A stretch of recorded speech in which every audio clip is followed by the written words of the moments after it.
अस्सलामुअलैकुम, welcome back to my channel glow up with किरण।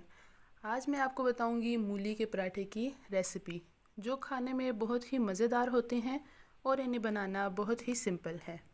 इसके लिए हमें जो इंग्रेडिएंट्स चाहिए हैं वो ये हैं: 1 अदद मूली बड़े साइज़ की, मूली के पत्ते और हरा धनिया बारीक कटा हुआ, हरी मिर्च बारीक कटी हुई, नमक, ज़ीरा, दड़ा मिर्च, अजवाइन और चाट मसाला।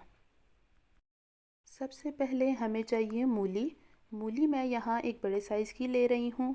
आप अपने हिसाब से इसे ज़्यादा या कम कर सकते हैं। मूली को अच्छी तरह धो के छील के कद्दूकस कर लूँगी। मूली को कद्दूकस करने के बाद इसका पानी अच्छे से निकाल लूँगी, ताकि जब हम पराठे बनाएं तो उसमें कड़वा जायका बिल्कुल ना आए। इसलिए मूली को कद्दूकस करने के बाद इसका पानी अच्छे से निचोड़ लूँगी और इसे खुश्क कर लूँगी।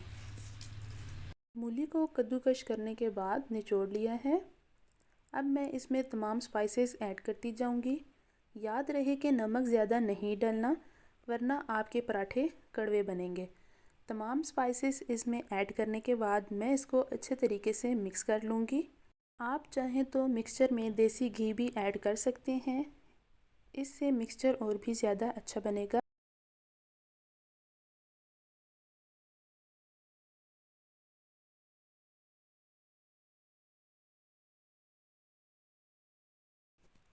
मैंने छोटे छोटे पेड़े बना लिए हैं।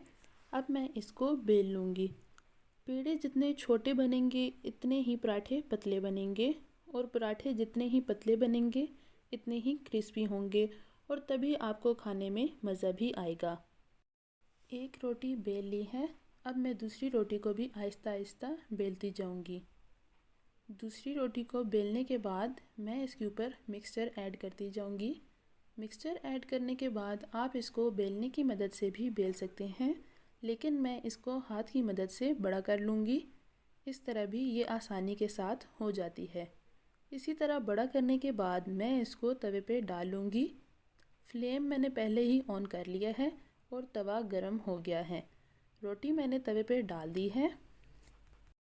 रोटी तवे पर डालने के बाद उसे फ़ौरन नहीं पलटना, वरना ये जल्दी टूट जाएगी।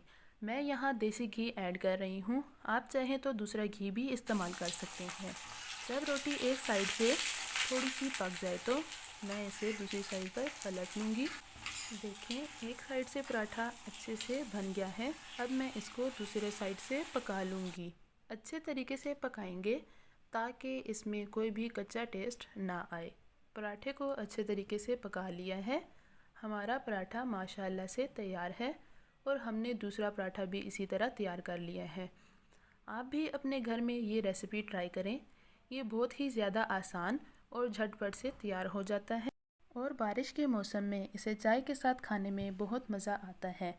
अगर आपको मेरी ये रेसिपी पसंद आई हो तो मुझे कमेंट सेक्शन में ज़रूर बताएं, और मेरी इस वीडियो को लाइक करें, शेयर करें और सब्सक्राइब करें। अल्लाह हाफ़िज़।